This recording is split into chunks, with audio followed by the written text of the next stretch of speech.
You're listening to Tapestry, a podcast by a music lover for music lovers. I'm your host, Kelly. Music is a thread that weaves a course throughout our lives. Join me on a journey to unravel that thread and bring you the stories behind what inspires musicians to create.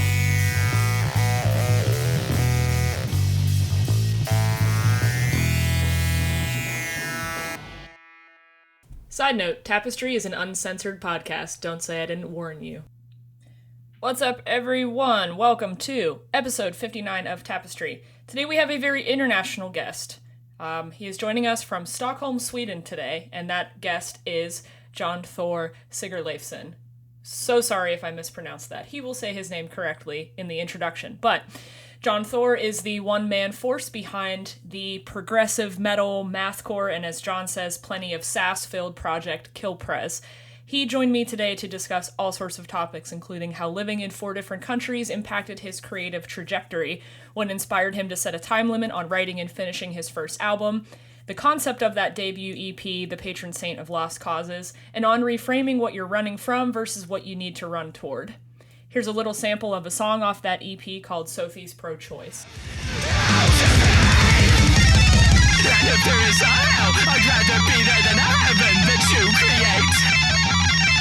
Profiting of anguish, forever fueling hate. So, we're gonna have family values when children drown to escape from war. If you hate your neighbor who's different, what the fuck are you good for? We're gonna have family values when children drown to escape from war. If you hate your neighbor who's different, what the fuck are you? All right, John, thank you so much for joining me all the way from Sweden today. You are probably my furthest away guest, I think, so far. So I appreciate you being here, and I'm going to ask you plenty of stuff today. But why don't we go ahead and have you introduce yourself, say your full name and the name of your project, and then if you could give me a little bit of your musical history. Yeah, absolutely. So yeah, thank you to you as well, Kelly, for having me. My name is Jón Þór Sigurleifsson, or I've kind of gotten used to introducing myself with the English pronunciation. I am Icelandic originally, so technically it's Jón Þór, but I got so used to people saying John, I was like, yeah, I'm fine with it. It's better than people trying and failing with the right pronunciation, so I just kind of got along with it. So the name of the project is Kilpréz, and in terms of my musical history, I often jokingly say that I had my midlife crisis as a teenager because I remember having this moment where I felt like I just needed something to be good at. And I was like, I was doing well at school, but I didn't really care that much. I was rather apathetic towards school, even though I was doing well. I was pretty good at video games, but esports weren't a thing back then. I don't know if I would have gotten down that route or not, but I was always quite intrigued with music, but I was always afraid that I wouldn't have the patience to stick with it. This scene from The Simpsons where Homer says to Bart, "Oh, we'll just put it next to all the other things you gave up on," just kind of stuck in my head as like this moment I didn't want to have. But then one day I was visiting a friend of mine, and he was playing guitar, and he was sitting there and he was playing some Metallica riff or something. And I was like, man, this is going to be the stupidest question, but like, how the fuck do you remember how to put your fingers in the right place at the right time? Like, how does all this work? And instead of giving me some complex description, he literally just handed me the guitar and was like, sit down, put your finger here and strum. That's an E chord. You know how to play an E chord. Well, it was an E minor, but he just said E chord. And he was like, just try like moving that around. I'm going to grab something to drink. And I didn't know he meant move the thing around as in like one finger 2 frets away from the other. So I just kind of moved one finger around the fretboard, and I was like, oh, this sounds ugly. This sounds bad. This sounds pretty good. This sounds bad again. And suddenly I was like, oh, this feels like something I could actually just kind of feel it out. And I think it was probably that same day or 2 days later or something where I was like, yeah, fuck it. I'm going to start making music. And we had some like old beat up miniature acoustic guitar at my place that I started just kind of playing around on, took some beginner classes, and actually joined my first band with that friend before I even had my first proper guitar. So I remember showing up with like my first electric guitar and just like, cool, let's play something. And kind of from there, just became really obsessive about everything to do with music. I wanted to learn other instruments. I wanted to understand music theory, the way that it's recorded. And as a really obsessive listener, I kept absorbing more stuff. And it's made it really difficult sometimes when people ask me, oh, what does your band sound like? And it's like, well, I listen to a lot of stuff. And I guess it's all a bit of a hodgepodge in there. But I've become better in recent years to spot like what others might notice or what others might hear from it, and becoming a little bit less myopic and introspective in the description of my own music, I guess. I find that a very tough thing to navigate, because one thing I've noticed, like when you sent me the stuff about your debut album coming out shortly here, The Patron Saint of Lost Causes, I did notice that as I listened through it, it was easy for me to pick out certain influences that I figured I'd talk to you about, but I also can't imagine you trying to create a PR campaign for that when it strikes me as a very personal project that you want to be delicate with, but like you also want to market it. That's kind of the double-edged sword, you know? So, I have a lot of questions I want to shoot off to, but the thing that definitely intrigued me when I saw your Bandcamp was what you said earlier, how you are like a chronic perfectionist, abandoner of projects, and it's impossible for you to finish things. Dude, same. So what I saw in your notes was with this upcoming album, you basically force yourself to sit down and finish it. How the hell did you accomplish that? And what did you learn from doing that? Man, first of all, love that question. So I would say it's really tied into a lot of different things. So one thing that I only learned about myself a couple years ago was I was talking to a therapist, and I was describing a load of things, and she was like, dude, you have ADHD. And I was like, nah, man, I was good at school and stuff, and I've never been, you know, the one that runs around. And she was like, nah, you've got like the media representation of ADHD fucking with your mind right now. And she gave me a bunch of stuff to read through, and I was like, oh shit, I have ADHD. I do. And I think that mixed with other, I guess, mental health problems that I had, especially as a teenager and in my early 20s, I'm 31 now, I always let them kind of get in my way in terms of, you know, something would come up and I'd be like, oh, well, this is ruined now. And I'd kind of leave it behind, or I'd get more interested in something else, so I'd leave it kind of half finished. And the crazy thing is that music is like my biggest passion, but it's the one area where this is my problem. Because I've been active in, I used to work in the theater. I wrote a bunch of plays and helped to direct them. I've done well in my career, but somehow with music, and that's where the sort of obsessive perfectionism comes in, nothing was ever good enough. I never felt like what I was doing lived up to the expectation that I set myself. And I think, for example, with the last band I was in, where it was a full lineup of people, there were 6 of us. It was this kind of progressive metal band. I had a violinist, a pianist, 3 people in the band doing vocals, this huge thing. We kept getting asked, because we had a pianist and a female vocalist, whether we sounded like Nightwish, which was the bane of my existence because we did not. But that band taught me so much about, about myself and about the importance of, I guess, the way that you approach a project like this. Because previously, and this is going to be a little bit of a long-winded answer, but that should be fine. Previous to that, I'd been in bands that tried the super democratic way of, you know, oh, everyone has an equal say, or like the band I was in right before was like, everything has to be written in the practice space. Like everyone comes in and we jam and we write, which is a lot of fun, but it's also kind of like the stoner way of writing music. It's like you don't really get a lot done. And I remember after spending like 2 years in that band and through member changes and trying, we ended up with like 4 finished songs and a bunch of unfinished ideas that we never jammed enough to get anywhere. And I just felt this like pent up frustration over having spent like 2-3 years in a band that basically did nothing except play a handful of gigs where we played the same 4 songs. So I kind of just went, cool, I'm just going to take a break from being in bands. I'm going to write a whole album on my own and then just get people in and say, I want people to play my album. Do you want to be a part of it? And Okay. I was So you kind of reverse engineered it in a way. yeah, and I kind of just came out like from day one. I said to them, look, it doesn't mean you can't have any input in it, but I do want to be clear. I'm putting this together as like my project. And one thing that's really important there, and I think I've spoken to actually businesses about this in my day job, that it's one of these things where like you have to realize that the workers in this scenario will kind of look at this as if they're session musicians, like 9 times out of 10. Yeah. And what that means is because you're a band that doesn't earn money, this isn't going to be their number one priority.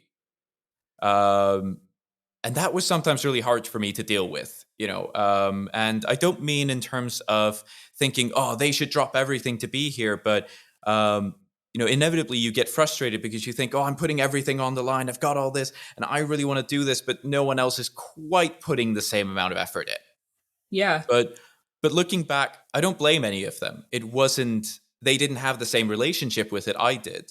And leaving that project behind when it sort of all fell apart because people moved to different countries or got new jobs in different locations, it really stung. And I felt myself just get burned out by the whole idea of being in a band for probably a good 3-4 years after that, where I'd play music. I would play around on my guitar or something, but the idea of starting something new was just not something I was that interested in. And actually, then, my career started taking off, so I had less and less time for it. And then along with my career, my mental health started getting worse. And I got to this point where I felt like I wasn't really doing the things that I loved. And I was like, man, I can't remember the last time I actually finished a song, let alone like an album or something. And there was a big shift for me where I went from, oh, I'm never going to finish an album, I'm never going to release anything, to thinking, actually, if I just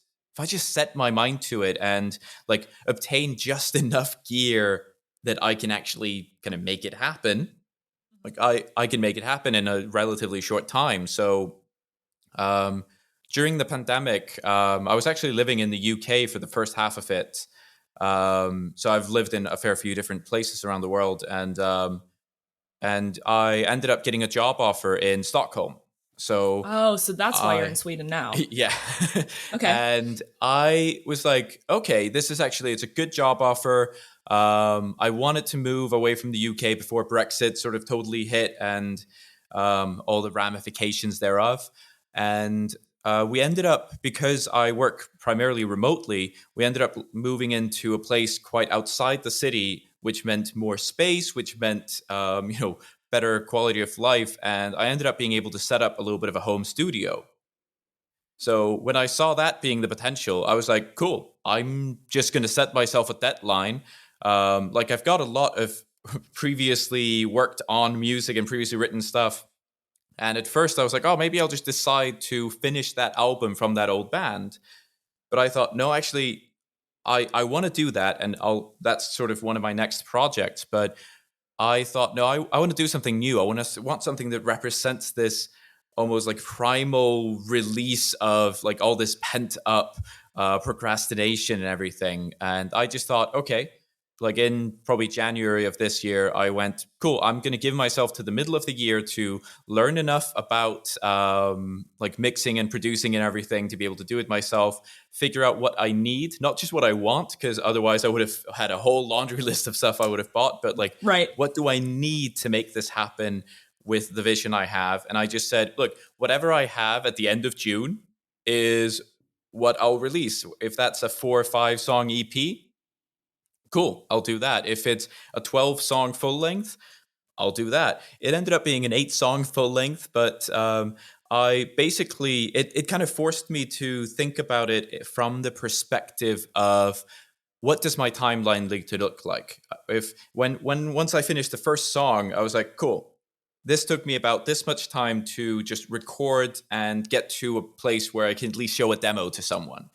if I calculate that for each song, then I was like, okay, I need to finish the instrumentals by this time. I need to finish the vocals by this time to give myself a little time to basically mix, master, and then this compilation called "Call Me Armageddon" came up, and I know the guy from a while back that runs that blog, and reached out to him and basically said, "Hey, when's the kind of due date?"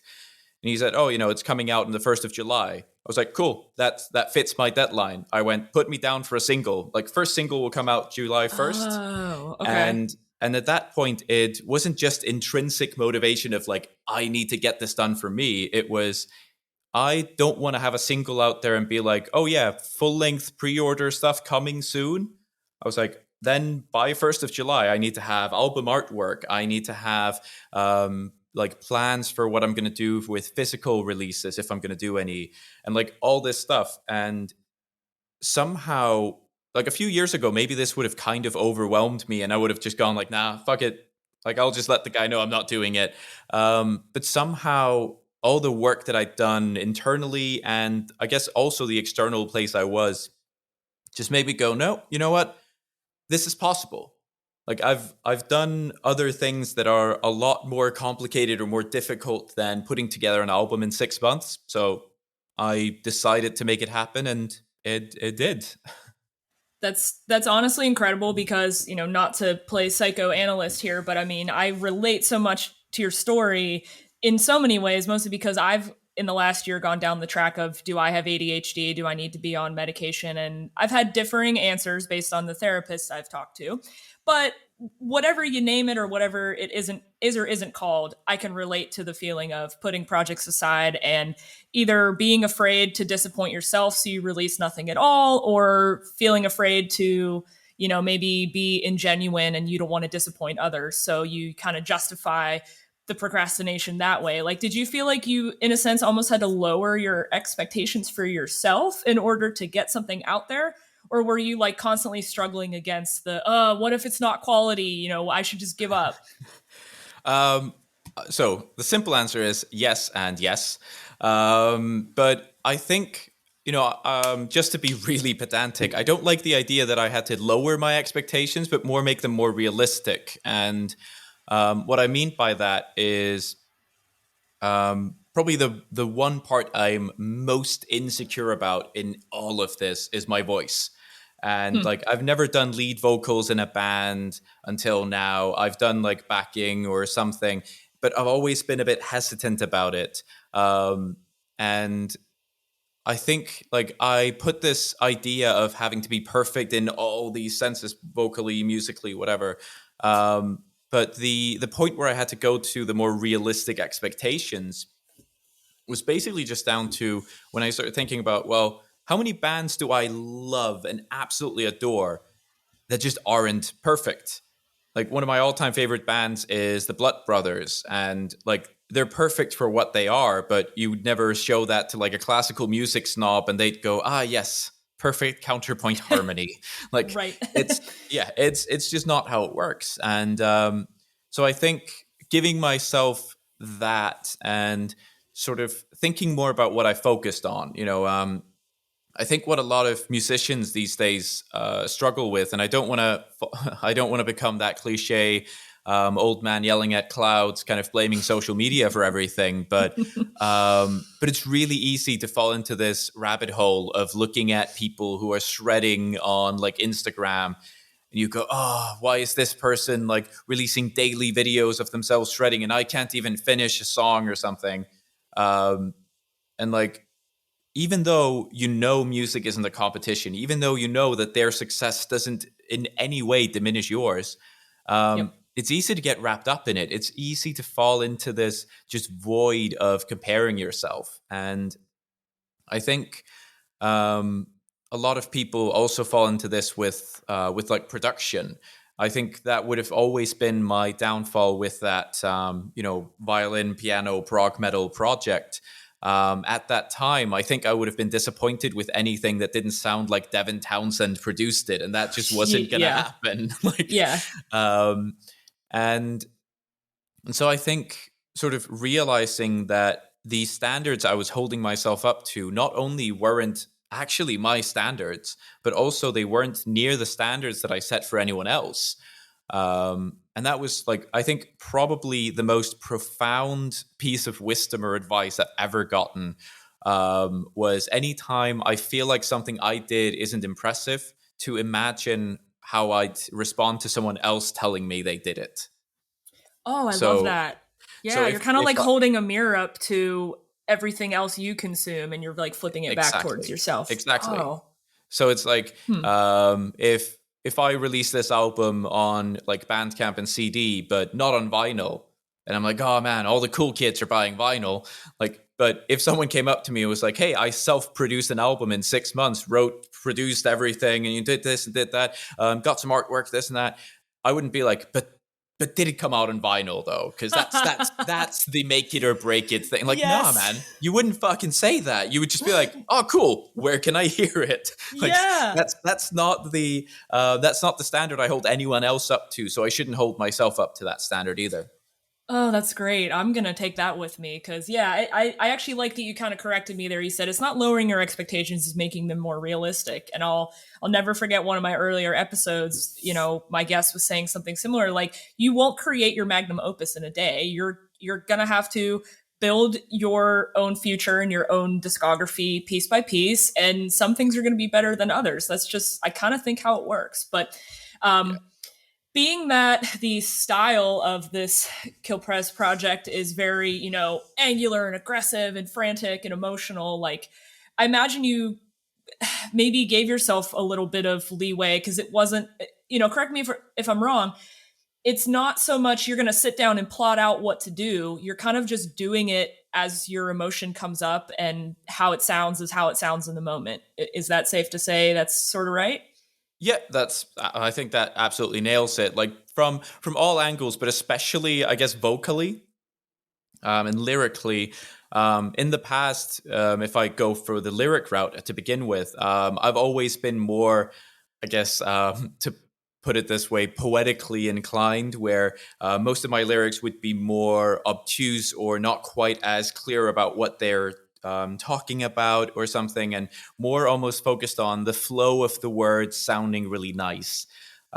Whereas with this, I kind of just wanted to come at it and talk about shit that like makes me angry or stuff that's wrong with the world, and for that reason, I thought back to, even though, okay, the band has had their fair share of controversy, but do you remember the band The Heart Machine?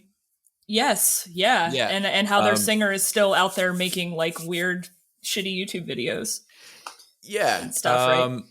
So, and funnily enough, he wasn't even their original singer. They've gone through like three dudes already, but he was originally just their guitarist, and but he wrote their lyrics, and all their lyrics were this kind of like zeitgeist 9/11 was an inside job and they're infecting the third world with toxic vaccines or something. And I remember when the album came out, because I really dug the album from like a performance point of view and everything. The lyrics questionable in terms of their content, but I remember people were like really attacking them for not, I guess, obfuscating the point of the lyrics in more poeticism. And I remember thinking like, well, they aren't trying to write poetry. They have a message. Whether you agree with that message or not is an entirely different question. But I remember thinking like, if I ever make a rather politically critical album, I wouldn't try to disguise it. I would be as upfront as possible about it and just in your face, you know, on the nose lyrics. So with this album, that was kind of what I was trying, which was really outside of my comfort zone in so many ways. But the whole thing was kind of about stepping outside of that comfort zone, and even down to like the structure of the arrangements. Like don't have a lot of lead guitars on the album. I don't have a lot of layers of different instruments. Even though it's probably a project that's never going to perform live, I was kind of in love with this idea of making it stripped down in the way where it was almost like it was, you know, three people in a garage, one person playing guitar and doing vocals, bassist doing vocals, drummer probably screaming somewhere in the background. And actually the story behind why I decided on that is kind of tied to the name. Don't know if you had a question about the origin of the name Saved for Later. I was gonna ask at some point. Yes. So I can dive into that right now, because basically I technically started a band called Kilpréz probably about 10 years ago, where I was in a different project at the time, which was kind of on again, off again, because members were in several different projects and several different bands. And me and the bassist in that band really wanted to do something a little bit more immediate. We were like, we just want to do something. So one day we kind of start talking and say, do you want to just show up to the rehearsal space when no one's playing someday and just see if we think of something, and then just get a drummer and just do like a 3-person kind of, power trio kind of setup. Do something that, while it might be complex from an instrumentation point of view, like all the arrangements are kind of stripped back and it's just like angry and abrasive. And we were like, hell yeah, let's do it. So one day we meet up at the practice space, and I say to him, like, dude, are you ready for I said something like, are you ready for Codename Side Project? And he just like, with a complete blank expression, is like, dude, that's so fucking stupid. It's just a side project. That's not a code name. And he goes, oh, it's like some sort of military coup would be like, Codename Kill the President. It's like, that's not a code name. Everyone knows what they're going to do. So we laughed about it, and we ended up writing some ideas that evening, and ended up calling that song Codename Kill the President, just as like an inside joke. And then the more often we showed up to the practice space and kept working on stuff, we jokingly named all of the songs Codename whatever. Nice. And eventually those names just became a real handful. Like, oh, do you want to take it from the middle of Codename? Like, it became a bit of a mouthful. So we started shortening them, and Codename Kill the President became Kill the President, and then eventually Kilpréz. Huh. And after saying Kilpréz a few times per practice, we were like, this actually sounds kind of aesthetically pleasing. I kind of like the sound of this. So we were like, but we don't really want it to be just like Killpres. Like, we want to kind of hide it in plain sight. So we wrote it on a whiteboard, and we basically took turns changing it slightly. So like the first move was taking one of the L's away. Then it was like changing the S to a Z. And then eventually we were like, oh, let's make it classy and put an accent above the E. Yeah, I was going to ask about that one. I was like, oh, it's fancy now. Yeah, exactly. And then we just had it on a whiteboard, and it was a shared rehearsal space. And then a couple of people started asking, like, oh man, that looks really cool. What's that? We're like, oh, it's the name of our project. And we never explained it to anyone. And then that project never really went anywhere. And then when I started working on this album, at first I didn't really have a name for the project. I was just like, it was just an album I was working on. But I reached out to that friend of mine. I hadn't spoken to him in a while, and basically just said, hey, I'm working on this new project, and like, I kind of want to use that name. Like, I feel like it's a shame that really stupid story doesn't really have an ending to it.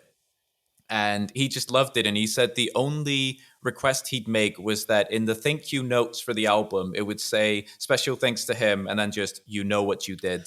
Oh, and that's okay. I remember seeing it. Yeah. I don't have it copied down on my notes, but I remember seeing that little tagline, like, I'm thinking, oh, what did he do? But now I know. I love that. Well, that does lead me to another question. I do want to ask about the name of the album itself, Patron Saint of Lost Causes, because when I started looking that up, I went, wait a second. That's a lyric from an Anne Boleyn song, but it's also a phrase that you just hear in popular culture and stuff. And then I went one step further and I went, wait, there actually is a patron saint of lost causes. Like St. Jude Thaddeus is the patron saint of lost causes. And I thought, is he going to tell me tomorrow that he's a devout Catholic, or is he going to tell me that there's some other reason for this? So why did you choose that name for your debut, and kind of what does that mean in relevance to the music? So, first of all, just for the record, not a devout Catholic, but I'm guessing you suspected that already. Yeah. So I didn't actually know about this Amber Lynn song. I've heard of Amber Lynn, but I've never really looked that up. Funny enough, they're like a Christian band. I mean, I think they were at one point. Actually, quite good music. But yeah, there's this song called Thin, like Final, or it has that whole thing in it. But go ahead. I'm sorry. Yeah, no worries. So to be honest, the original title for the album, originally I was going to call it Between Nothing and No One, which is a line from the song A Drowning Smile on the album.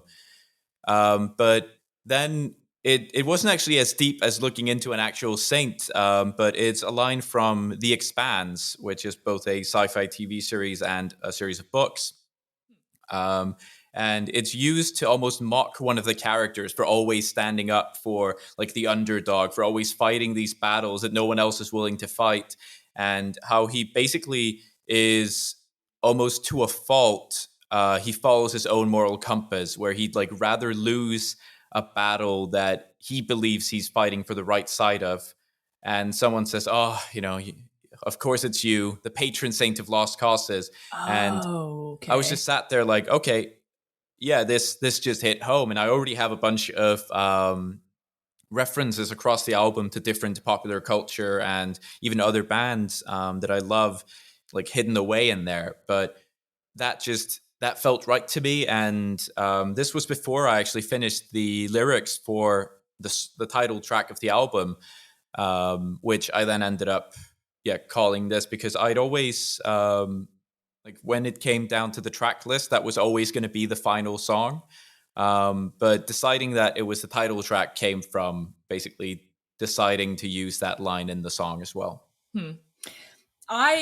I have to say, I want to talk about your influences too, because I did watch a little bit of the blurb of the video you made addressing that. But when you talk about like the naming of stuff and the poeticness versus the aggressiveness or directness of your lyrics, I have to say the band that comes to mind a lot is Protest the Hero, one of my all-time favorite bands. But I thought about that, how you can kind of go through your track list and go, okay, like the track Sophie's Pro-Choice, like you mentioned how that's about, your frustration with religious zealots and politicians using bigotry to justify their stances, blah, blah, blah. Like all those things to me are such a classic, like Protest the Hero thing to do, where it's just like, here's the theme of my track.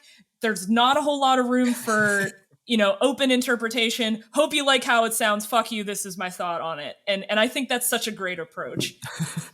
Yeah, no. So first of all, so Kasaya from Protest the Hero is definitely like top 10 all-time favorite album.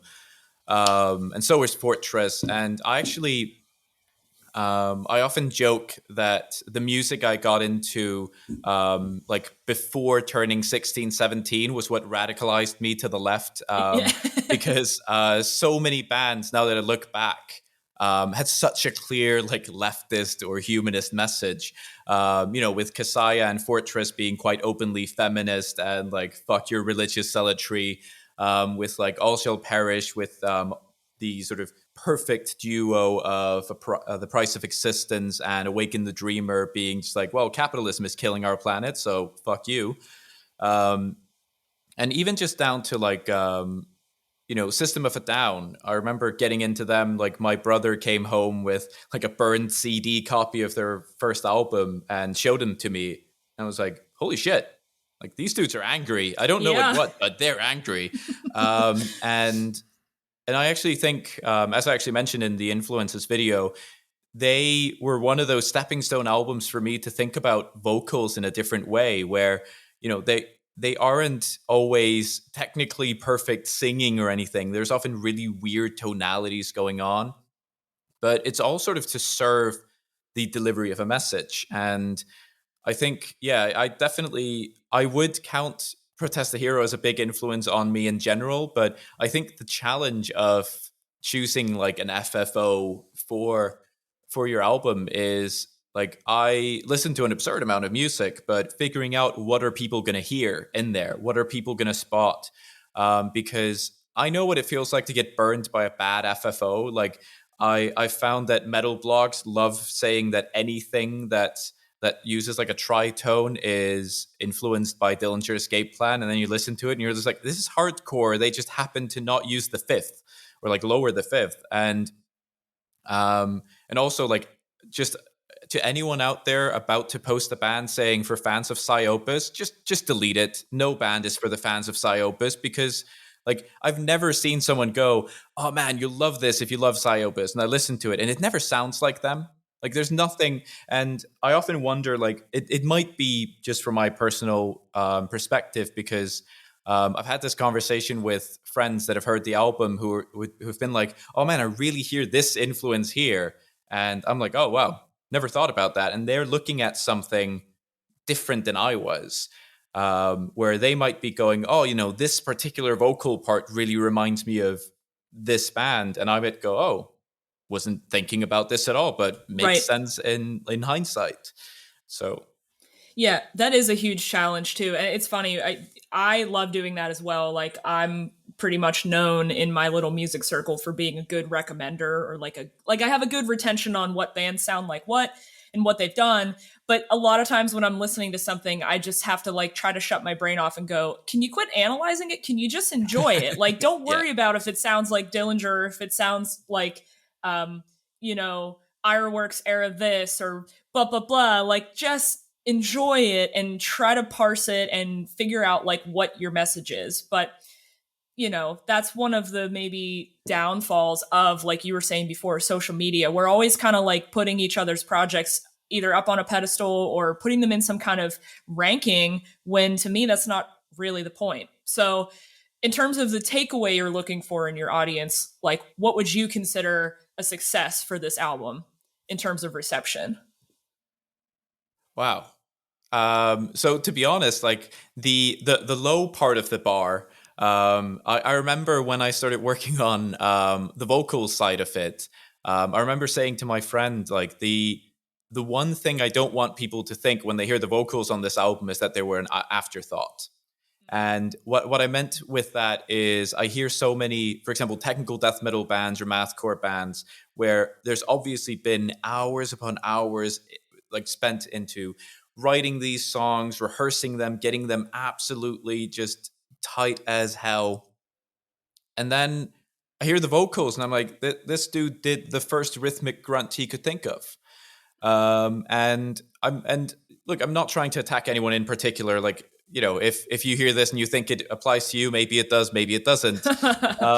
But I feel like there's often this missed opportunity to do something a little bit more.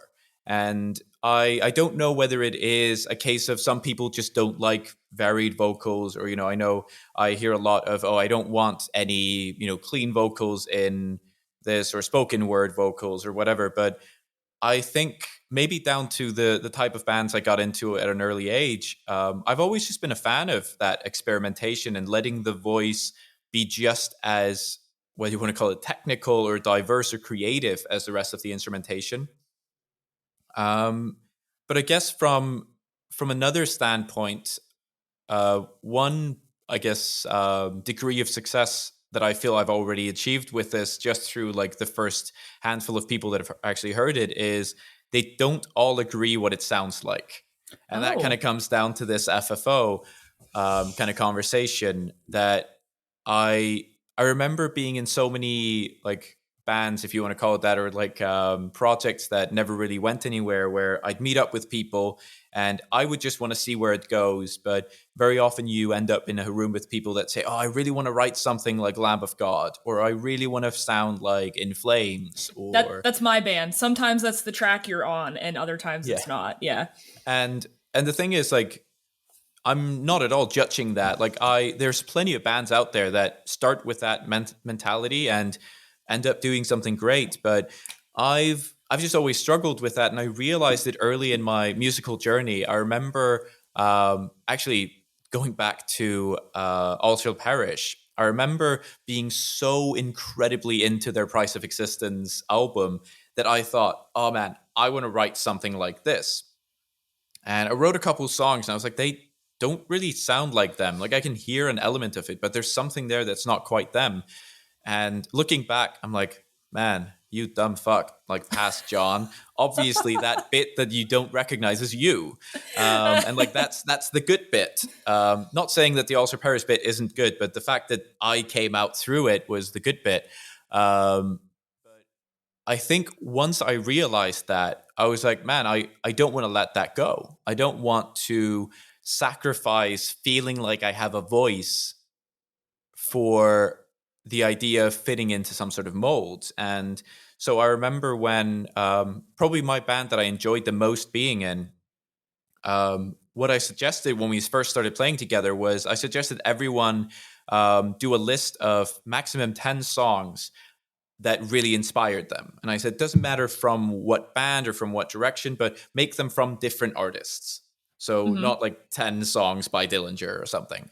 And it was really interesting to listen to each other's choices and hear, how, one person might come in with like the Beatles and classical music and Metallica, and then another person would come in with like grindcore and stoner metal, and then we'd be like, cool, let's make music together and just see what happens. Like we now know what makes each other tick. And I guess for me, like with Kilpréz, I definitely came in to do something aggressive, but I wasn't averse to having like softer parts or more melodic parts for dynamics, for effect, to make it feel more, I guess, appropriate. Similar to like one of the best bands ever to do that, in my opinion, is like A Lot Like Birds. Their album Oh, No Home, no place, sorry, I thought of No Place Like Home, but yeah, No yeah. Place. That album is like, you can call it post-hardcore, you can call it prog, you can call it whatever, but in reality it's just concept. It's literally like every part of every song serves what the lyrics are about, the vision they had for this album. And there's something really refreshing about listening to it, and like different people will hear different influences. People will point out different things. Like someone could listen to it and be like, oh man, I hear Refused here because there's a bit of electronic influence like they did on Shape of Punk to Come. Someone else will just hear Kurt Travis's voice and be like, oh, this is for fans of Dance Gavin Dance. But people go in all sorts of different directions. And I guess that's sort of one of the one of the things that I was aiming for with this, that not everyone would hear it and go, this is one of those bands. Yeah. And now that you've told me a little bit about your intense passion for listening to music and how you listen to music, that does make a lot of sense. So, this is a fairly open ended question, but how do you listen to music? Uh, Constantly, chronically, obsessively. No, so I think I have a couple of different kind of listening styles, if you will. So I may be tied to this aforementioned ADHD tendency. I tend to have music in the background a lot when I'm doing something. Yep. But for example, I don't tend to listen to new music while I'm working on something. So like if I'm like I work in content marketing, so I do a lot of writing of marketing material or planning, and like I'm not going to put on a like technical metal album I've never heard, because I'm just going to get distracted and start pondering about all the different things. But at the same time, I do try to, I guess, curate what I listen to when I'm doing that a little bit. But I guess that's sort of the passive listening. But I'm very much a album by album type listener. Yes. One of us. One of Yeah. us. Where like, not saying that I'll never listen to a song here or there, or that I'll never put on a playlist. Like if I'm like, well, I don't have a car, but if I like rent a car and I'm on a drive, I do have a road trip playlist that I just throw a bunch of stuff on and I'll just shuffle that. But no, most of the time it'll be like, oh, I'm in the mood to listen to this album. And I'm always kind of blown away when I see some of those, like, those shitty viral Facebook pages where it's like some font on like a great background and it says, name an album that you don't skip a track on. And I'm like, every album I listen yeah, to. That's exactly. how you listen, is to an album. Yeah. And like, there are very few albums, if any, that I'll say I love and I'll skip a song, because I feel like if you approach it like that, then sure, there can be weaker songs on an album. But what I find is like the albums that I love the most tend to be the albums where my favorite track changes over time, where I'll go through like an obsessive period. Like we talked about Protest the Hero back there, and like Kasaya. I remember when Kasaya was new and I was using iTunes as my main media player. I'm really sorry, everyone who hates iTunes. That was just it was the times. And I remember my top 10 like most played tracks were just Kasaya. Over and over, yeah. Yeah, basically. It was just like the top 10 were just the 10 tracks of Kasaya. And then I would get more obsessed with like a single track on the album. Like it probably started with No Stars Over Bethlehem just because it's the opener and I would listen to that a lot. Then like I got really obsessed with She Who Mars the Skin of Gods. Turn Soonest to the Sea. Please tell me that one. Love that track. And then like literally every single track on that album was my favorite track at some point in time. And when I feel that with an album, I'm like, yeah, shit, this isn't just a great album. This is something that truly like speaks to me at my core. But I think, I used to run this music blog where I put myself this challenge early on that I would literally review or write about every single submission.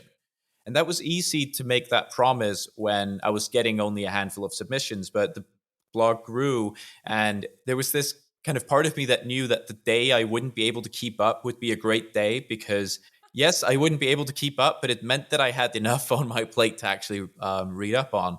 And I reached that part quicker than I expected, but I remember getting into this habit of if I was listening to a full album, I would, after a few listens, I would start it from the middle. And the reason for that was both because of, I guess, sort of listener bias, because you get really sort of comfortable and familiar with the opening of the album, but also because during that time I was on the go a lot. I was working a part-time job. I was going to film school. So I would be listening to a lot of stuff like on the bus. And if you're on the bus for half an hour and you're listening to a 70-minute prog album or something, eventually if you decide, oh no, I stopped in the middle of the album, I'm going to go back to the beginning, you'll never reach the end. And right. I actually saw the Hard Times release an article, like a satirical article about this the other day, which was something like, local man realizes he's never heard the final track on his favorite album. It's like, oh, I guess I never go anywhere that's further than half an hour drive away. And so I kind of started doing that to get a little bit of a different, different feel for the album, approach it from a different direction. And years later, I actually worked on this blog in the UK where I found one other person that did this. And I was like, hey, we do that same weird thing of like suddenly starting the album from the middle.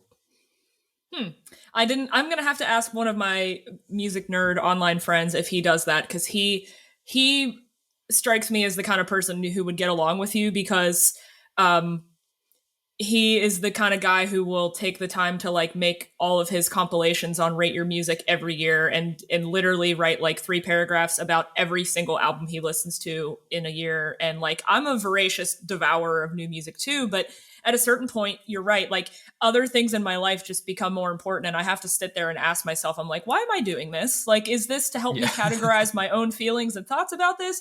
Or is it actually enjoyable? Or why? Why am I doing this? And then it makes me think of like how we all have such shorter attention spans now. Do we just need more and more dopamine to keep us satisfied? And like, that's a way of going, okay, I can kind of squeeze out some more enjoyment and content out of this album that only exists for, 58 minutes in time and space. Like that sort of thing. I don't know where it comes from. Well, it's funny. Like, I kind of want to ask you whether this Rate Your Music fanatic is the same Rate Your Music fanatic that I have on my Facebook, because that sounds familiar.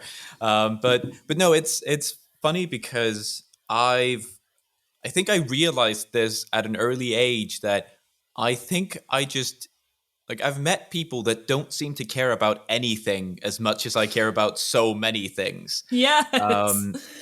And I and there's so much of this that kind of eludes me, and it's made me think about this so much, whether there are, and this is going to sound really elitist and like I'm talking down to people, but I'm just going to come out and say it. Sometimes I just meet people and I'm like, are you just not capable of that higher thought? Like, are you just an NPC in life? Like, Right. I actually said that Gareth Mason said this on my podcast, and they said it very well. It's like, it's not meant to be like, we're so much smarter than you. It's just some people, I think they just do operate at another level of the amount they can care or choose to care, and it's not to assign a degree of better or worse to that. It's just an observation that like you and I seem very similar in that we go through life in a constant state of curiosity and absorbing and analyzing, and some people just don't. They're just get to the destination, whatever. It's just different. Yeah. And I think, I'm not at all surprised that Gareth had a great way of putting that. They're so eloquent and articulate. Yes. But I think, it's one of these things where like sometimes I do almost envy people like that. Like not often. I think I did more a few years ago. But like when I meet people that are just really happy with what they have and what they know, and they just go through life with like a real, I guess, modest aspiration of what they need to do or know. And I'm like, that must be kind of comfortable. Because I've never been like that. I've always kind of been looking for that next thing. And like, the Kilpréz album isn't out yet, but the moment I finished like recording and mixing it, I was already like, cool, I'm going to start writing the next one. Or like, I'm starting to arrange, like I'm going to finish that piano and string, like prog metal album. So I'm like, I've already started that. And I've got this really cool collaboration that I'm going to announce soon with another project. And I'm always hungering for the next thing. And I think now that I've sort of unblocked this feeling of not being able to finish my musical projects, like the idea of being able to just continue doing this, suddenly I'm like, oh, cool, I'm going to be one of those people that releases 3 albums a year. I'm up for that. Well, yeah, I mean, I looked back at the notes you had from some of your playthroughs, and the track A Drowning Smile you mentioned, I think it says, long story short, what you wrote the song about is the comfort zone of stagnation and normality mixed with the fear that everything might stay the same. And I read that and went, oh, damn, yeah, I relate to that. Because it's like, maybe that's the constant fire under your ass. You're like, well, I want to do this thing, but then I also want to do this thing. And it's like, it sounds like you had to just stop yourself and go, let me finish this first before I move on to the next. Like, I think it's a great display of healthy ambition, but speaking from an anxious personality myself, I know that it also makes you feel like you can just never settle. You're always like, I got to keep moving. Wheels keep on turning. Yeah. And I think, I heard this quote from Mike Portnoy from Dream Theater once, where he was asked about like what he felt about being the best drummer in the world or something. And he was like, oh, I don't like to think about it, because if I'm the best, I have nowhere to go. Oh, wow. And it might not be a direct quote, just for any Portnoy nerds out there. But I remember hearing it and being like, man, I quite relate to that, because like I always want to be better, but I never want to feel like I'm done. I think this comparison of stagnation versus change or certainty and uncertainty. It's this kind of, I guess, phrase that I've leaned on for so much of my work. Like, I've done a lot of public speaking, and when I do that, I tend to talk about this idea of, whether you run towards or away from something. Like, if your life is forever driven by running away from something, you don't really have a destination, so you'll just keep running. But if you're running towards something, you have something to achieve, and it might not be your final destination, but it's at least somewhere to stop and reflect before moving on to the next thing. And I think that was my big shift. Like, when things started to go better in all aspects of my life was when I kind of became aware of that and started thinking, I don't want to be running away anymore. I don't want to be thinking about all this shit I don't want to happen. I want to shift towards short-term goals, medium-term. And I don't mean this in the cliche way that, you see all those like Jeff Bezos started in his parents' garage, and they're like, yeah, with the $250,000 of seed money from their country club friends. Right. But I mean it just in a way where it's like, even if your ambition is something like, I just want to get up tomorrow and not feel like shit, like, man, get there. Like, find a way for yourself to feel better. Find a way for yourself to accomplish the little things, the medium things, the big things, whatever.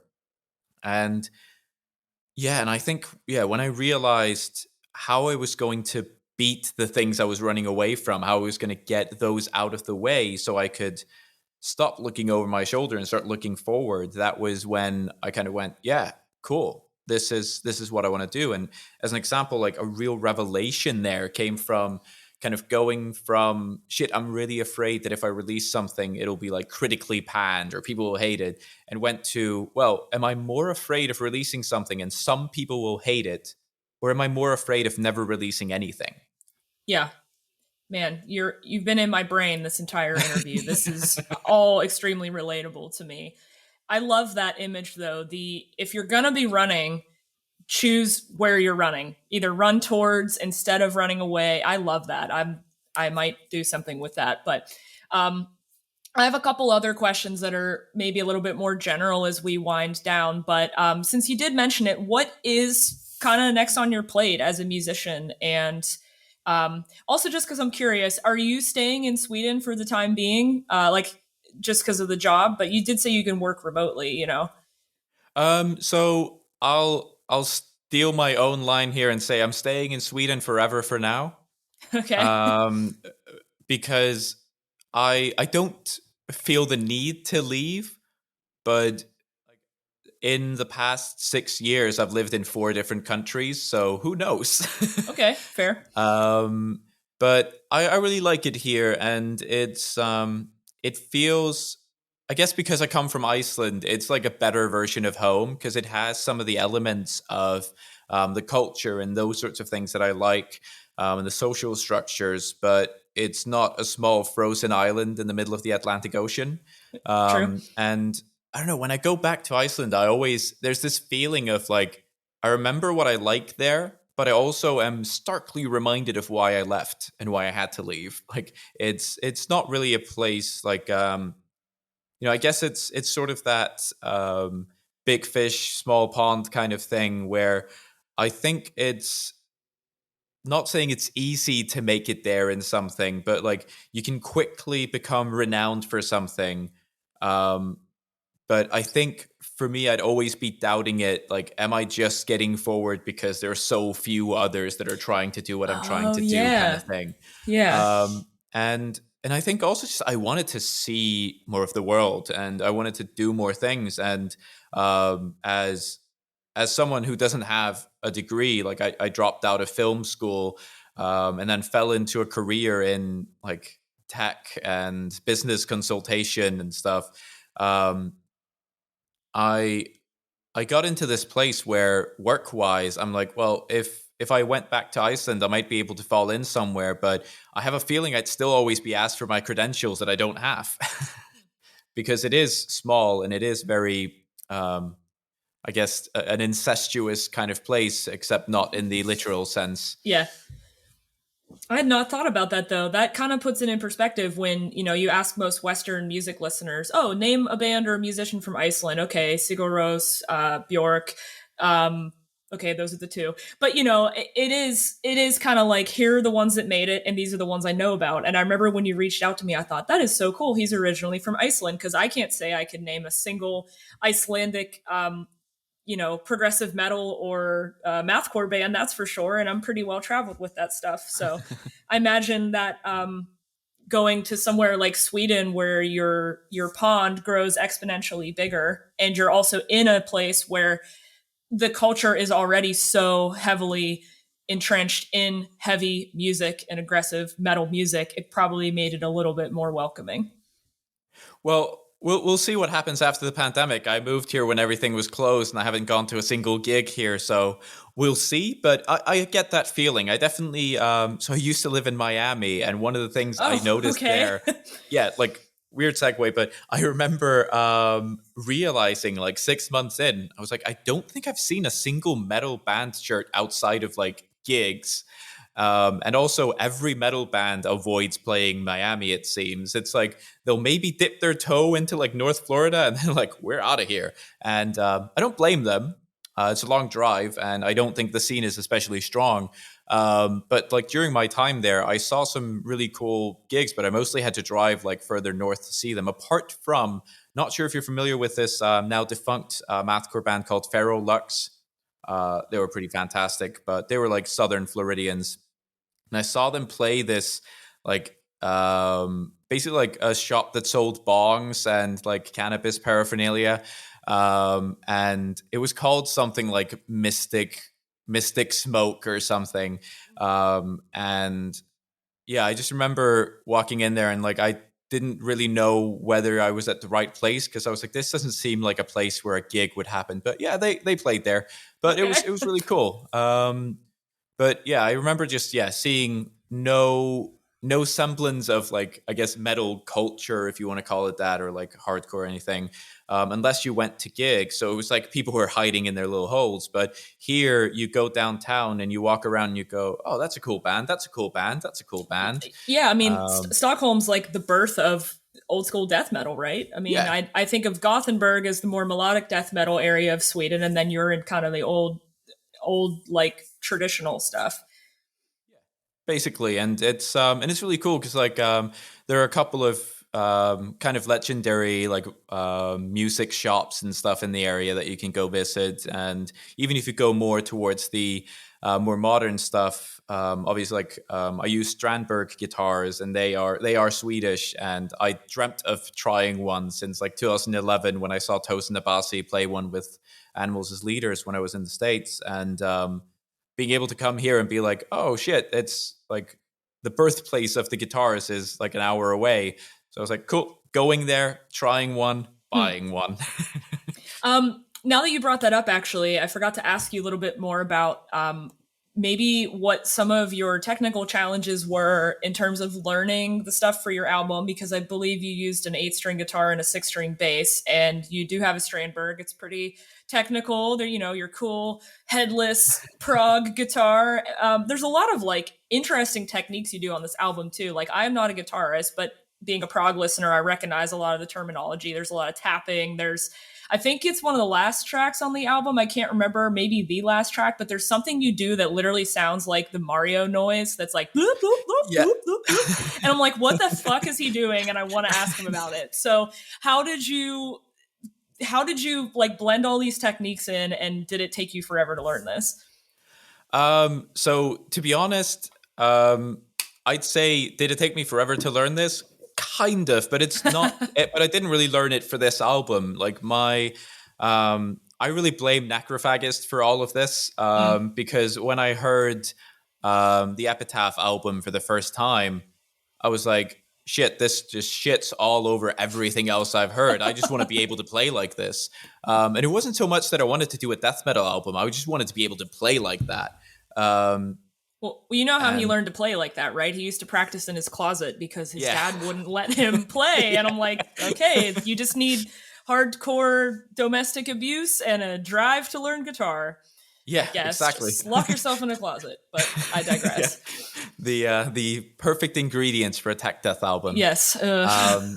But no, so, and I think just the more that I dived into it, the more I got intrigued by the technicality and the ability to seamlessly weave that into good songwriting, with bands like Sixth coming to mind as well. And Psyopus, when I first heard The White Light by Psyopus, I was like, what the fuck is he doing? And that's when I kind of became really obsessed with tapping. Necrophagist and Jason Backer are kind of to blame for the sweep obsession. And for some years, I probably went off into the deep end of that obsession, where just everything was like tapped and sweeped and tapped and sweeped. And then it was kind of finding a healthy medium. And although there is one one song on the album from that old prog metal band that I'm going to start working on recording soon. That the working title for it was literally "Tap That Ass" because it's entirely tapped. I'd jokingly at gigs when we used to play it, I would throw my pick away. Bit of showmanship, but yeah. So I think in terms of the album, I wouldn't say there was anything like brand new that I learned for the guitar. But I think, I put more emphasis on learning more stuff for the bass, I guess, because I'd played bass like alongside guitar for a long time, but getting into the vibe of playing the entire album with my fingers and doing tapping and sweeping and slapping and stuff on the bass as well was a fun added challenge. So it's yeah, I guess that would be my main thing, that like I always try to write a little bit beyond my capabilities, to be honest, because I like the challenge of having to work up to it. So for example, with the first track of the album, Redundancy of Role, I remember initially just playing around and writing the initial riff and being like, oh, I really like this. I'm gonna add like 20 BPM to this and then learn how to play it, and that felt better. But to answer the initial question of what I'm actually doing with that Mario noise, it was funny actually because a friend of mine sent me like, "Oh, I love how you mix those sound effects in." It's like not sound effects, Not sound effects. but really what it is just a tapping slide. So I'm chucking like an ugly chord down at the bottom and then just tapping a note and sliding it off the guitar neck repeatedly. Oh. And then the last time it happens, I actually do basically like a tritone, so two notes that slide up and down to almost mimic like a whammy pedal. Initially, I thought about just using a pitch shifter pedal, but I quite liked the organic sound it made when I literally just was doing the slides with my finger. Maybe that's why I enjoy it, because it does sound to me as a listener of this type of music, it does sound like, oh, this is an actual person making this sound. Maybe the opposite end of the spectrum of like Buried Alive, where, yes, like that guy's a super talented guitarist, but a lot of times to me, all his crazy little wackadoodle sounds on guitar almost start to sound like, are we sure he's not typing something in or dialing in some tone? It just sounds like very artificial. But okay, thank you for answering me about the Mario noise. I was really curious about that. So, okay, looking at my last few questions here, you've given me really good, thorough answers. So a lot of these things you've already kind of touched on subtly. But I always like to ask my guests, what your goals for the future are, of course, and I've been using this question lately. If you had a chance to sit down with any artist alive or dead and ask them a question, who would it be and what would you ask them? So if I start with future goals, I'll keep the other question in the back of my head, but keep me honest if I don't come back to it. So in terms of future goals, to be honest, it's just continuing down this path, become better at every aspect of this. Like, how you always hear bands say that their next album is going to be heavier, it's going to be better, whatever. And in the most cliche of ways, what I'm aiming for with like the next Kilpréz album is just, it's going to be different. It's going to be more of everything. And as part of that, I kind of want to play around with breaking out of the mold of thinking of it as a guitarist, a bassist, a drummer. I want to like, if I get an idea of like putting synths in there, cool, I'll put synths in there. If I'm going to have like a lot more shredding, I'm going to have a lot more shredding, but kind of like keep it open, even more open than I did with the first one, and probably set myself another deadline because that seemed to work pretty well. And apart from that, I've got this cool collaboration with a vocalist to do a really cool, a lot more aggressive project, or like a lot more singularly aggressive project that's going to be cool. I'm going to work on that progressive metal album, which is very much built to be listened to as an album. It flows together as one single whole in sort of a Between the Bird and Me colors type of way.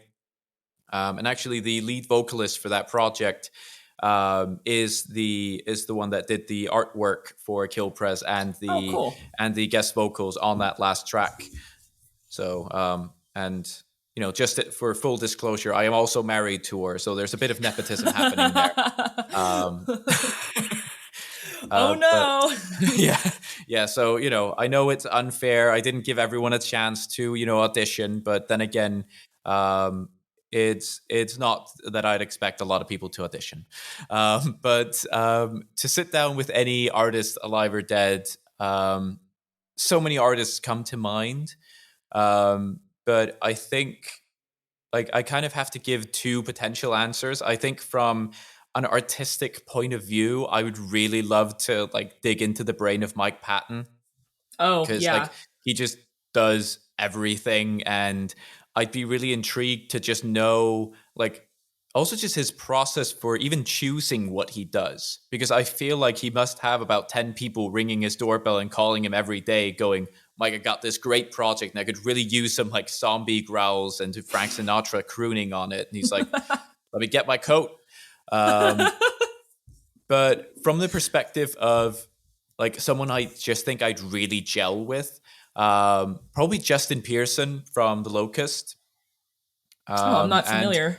So he runs this record label called 31G, and he's in The Locust, Some Girls, Retalks, Dead Cross, Satanic Planet. He's in an absurd amount of projects, and I'm kind of cheating here because I have spoken to him once before. I interviewed him for an old blog, for an interview that sadly never saw the light of day.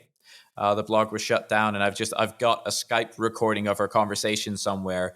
But it was honestly probably the most fun I've had interviewing a musician, partially because he's one of my all-time favorites, and partially because it felt like a natural conversation.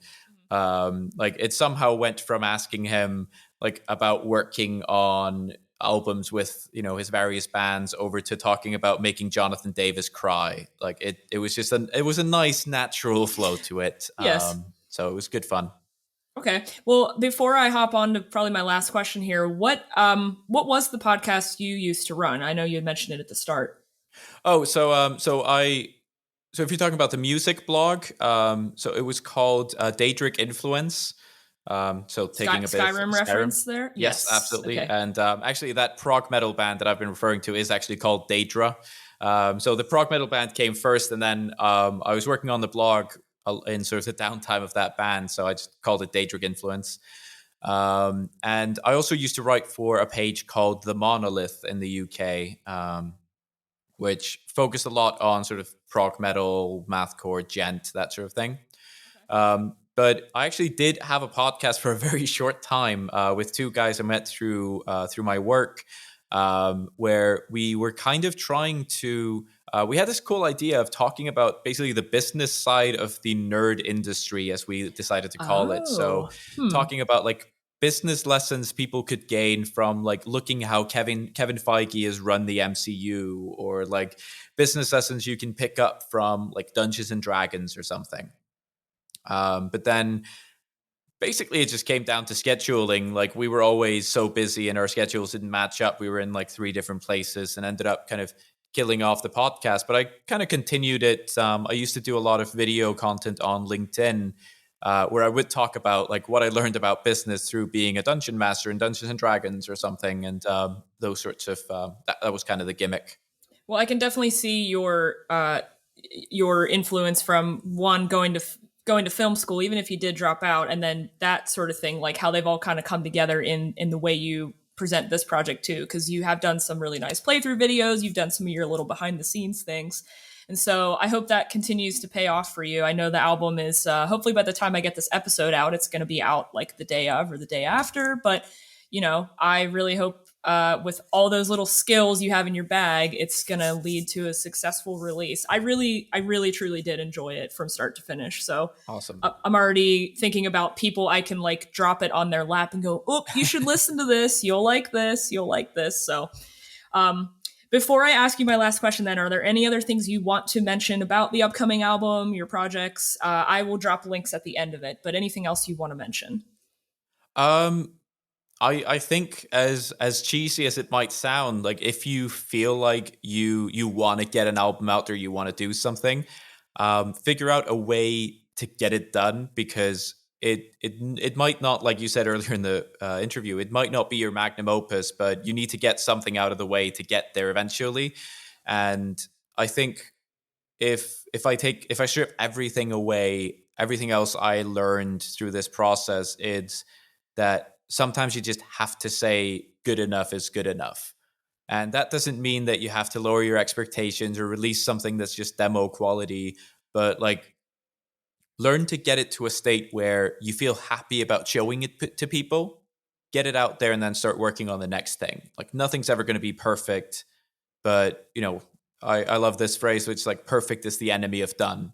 You just need to get it done. You need to get it out there, and then you can always do that inevitable remaster that no one asked for, with like slightly superior audio quality and a new cover that all your fans are going to hate. So, that's always a possibility. Yes. Well, I'm wondering if that's a slight dig on the Colors remaster that just came out. So I'll just to clear that up. And did you like Colors too? Now that it has come out all of yesterday. So I wasn't digging at the Colors remaster. I actually quite like the Colors remaster, funnily enough. But usually when those remasters come out, I don't tend to see the point of them, because usually if I really dig an album, part of what I dig about it is the sound of it. Like there are albums out there that I'd love to get remixed, but like I would have lived without the Colors remaster, but it was a good one. Yeah. But bonus tracks though, that's my pet peeve. Like, please stop putting like 15 bonus tracks on the end of like an 8-song album. I don't give a shit about the 2 hours of demo content you have. Like, I listen to the finished product. That's enough. Yes. But pet peeve aside, Colors 2, I've listened to it about 4 times over the past 2 days. Really dig it. I think it's probably the most instantly grabbed I've been by a BT Bam album in a few releases, because Coma Ecliptic is genuinely one of my favorite BT Bam releases, but it mine probably, too. Everybody hates me for that. But like, it's probably one of my favorites, but it probably took me about 6 months to reach that point, because I remember listening to it for the first time being like, that's cool. Not quite as good as Parallax 2. And then months go past and I'm like, you know what? Might be just as good. And now I find it to be the album I go back to the most. And whether Colors 2 will dethrone it, don't know, but it definitely grabbed me very immediately. I felt like it had everything that you'd expect from a Between the Buried and Me album, but also some things I didn't necessarily expect. Like there are bits that sound kind of power metal-y, which was a surprise. And there are a couple of parts that I can't quite put my finger on why, but they made me feel like I was listening to Haken, which is never a bad thing, but it just wasn't what I expected from the album. But no, I really dig it, and I'm looking forward to being probably about 4 more listens in and having more to say about it, because it's definitely on the sort of top 10 or 15 best albums that I've heard this year. Perfect. Well, then I'm going to smack you with my last question, and I already think I know what one of your answers is going to be. But if you could only listen to 3 albums for the rest of your life, what would they be? So I'll put Kasaya in there. Okay. I Protest the Hero.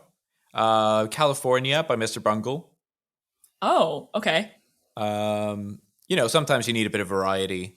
And as a third one, I'll probably put Option Paralysis by Dillinger Escape Plan. Okay, wow. I thought maybe you might have said Colors by BT Bam, because I swear I've done almost 60 episodes now, and I would say there's about a 1 in 3 chance if I interview people who are in the prog metal realm, they're going to give that as an answer for like formative album of their life. So I like those answers though. Yeah, no, it's always tough. And, you might have asked me that tomorrow and I might have given you a different answer. But I do think California by Mr. Bungle is always going to be in there. And I think like my penchant for like choosing that album is probably that it like challenges you creatively, but it's actually kind of cozy. I've never listened to it in full. I tend to be averse to like really, really weird things, but I also can understand how much Mr. Bungle has influenced so many of the artists that I listen to, and it's kind of just probably worth throwing on. Yeah, well, I would say California is definitely the least weird thing they did in a way where I guess the flow of it feels more natural. Like, I love all their stuff, but I definitely say like California is the most quote unquote accessible.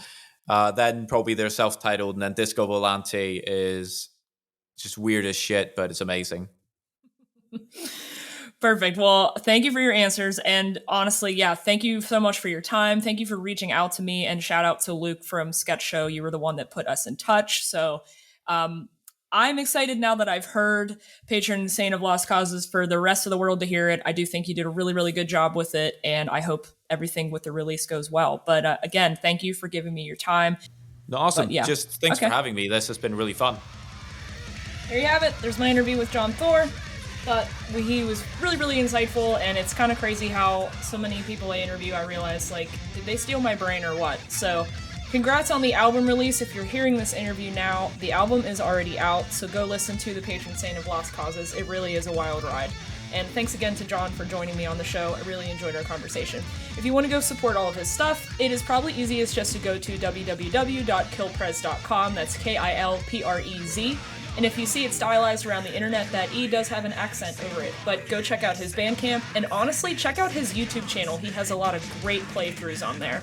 So as always, thank you for listening.